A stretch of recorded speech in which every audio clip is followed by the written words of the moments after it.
Today, I'm back in the saddle with Gene Autry at the Autry Museum of the American West.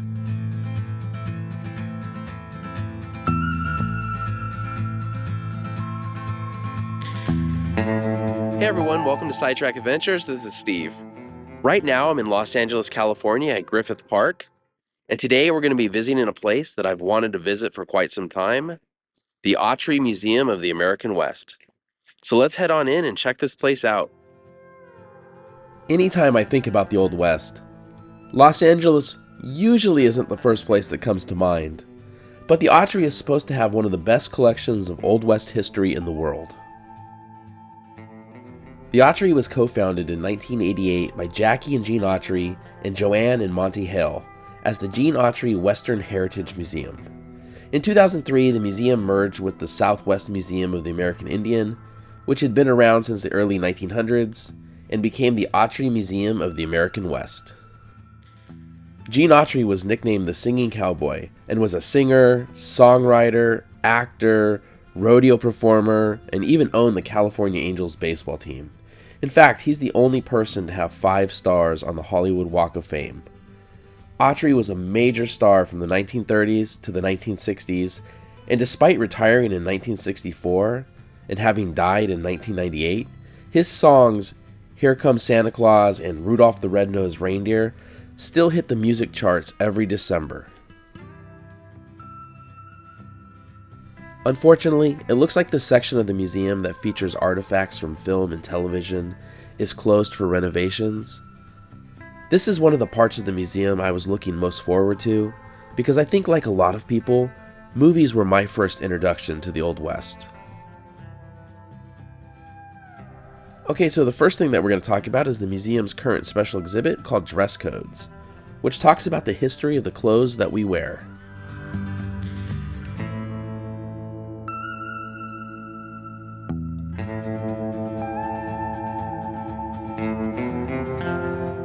This exhibit is really well done, but as someone who usually just wears jeans and a t-shirt, I would have to say my interest in fashion is not really that high. Do I think I have style? I mean, if you've been watching these videos, I think the answer is pretty obvious. Yes, no, I know I have style. Next week's video, Paris Fashion Week. I love looking at these old dime novels. These are what really spread the legends of the Old West. I mean, just check out the cover on this Buffalo Bill one.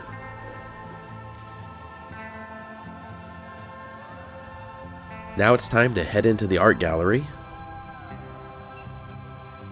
This first room is all modern art, and much like fashion, modern art is something I can't really say that I'm into.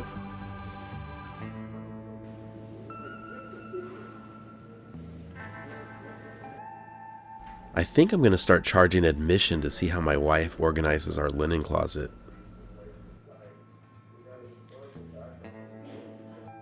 This is more the kind of art I'm interested in.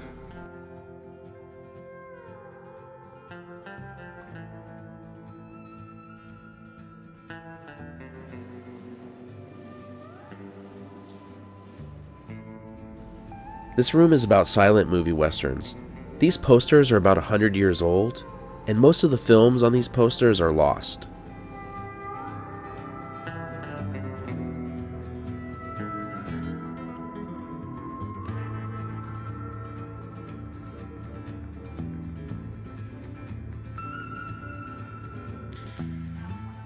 Here's an exhibit on Griffith Park where the museum is located. There is so much to see and do in Griffith Park, but let's get to some more Old West history. Here we go. This is the Journeys Gallery, which explores the people and events that changed the West. This is the stuff that we came here to see today. This dress belonged to Elizabeth Custer, the wife of General Custer, who was famously killed at Little Bighorn. This serape was Pio Pico's, the last Mexican governor of California.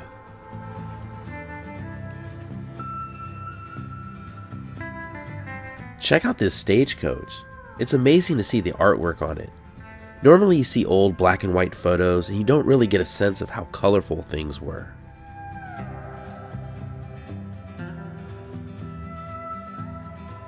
Here's a saddle from the Pony Express.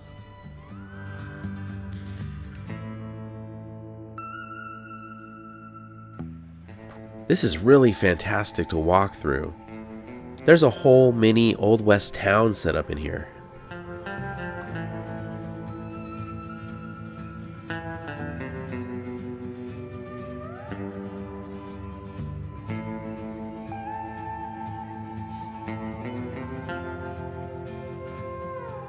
It's great to see that the Autry shows some different perspectives too, like showing the Chinese experience in the American West, which often gets overlooked.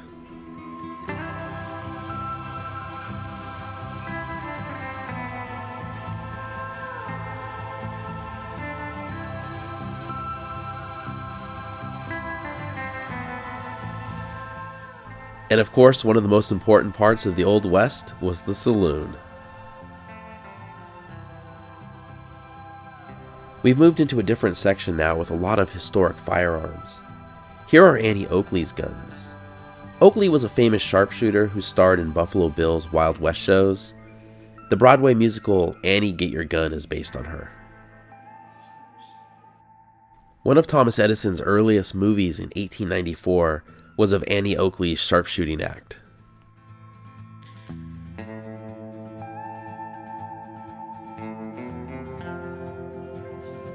Here's Wild Bill Hickok's gun and holster.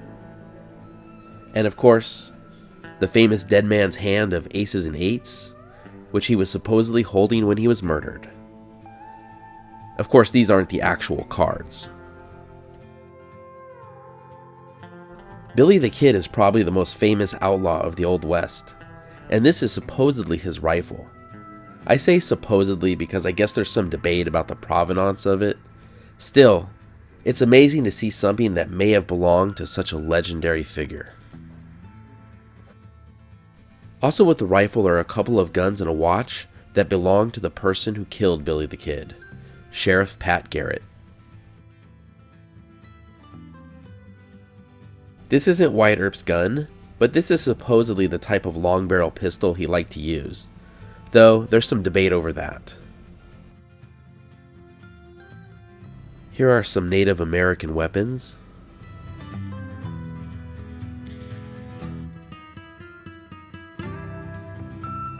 Of course, we can't have cowboys without cows. Here's an example of a chuck wagon where meals would be prepared, which was a very important part of any cattle drive. This little section on Montana reminds me of the Yellowstone TV series spinoff 1883. We've now moved over into the waterways exhibit, which talks about rivers, canals, and the ocean being essential for survival.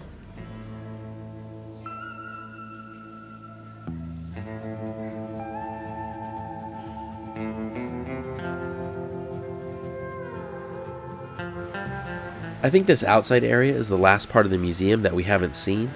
This is the Ethnobotanical Garden, which is supposed to have over 60 native California plant species. If you're interested in the Old West, the Autry is well worth a visit if you're in the area. The other exhibits were well done, but the Old West section made it worth visiting alone.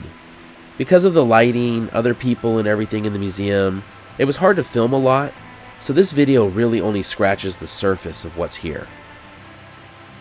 So that's our look at the Autry Museum of the American West, minus the film and television section, unfortunately. But thank you so much for watching. If you enjoyed the video, please give it a thumbs up, consider subscribing, and we'll see you next week.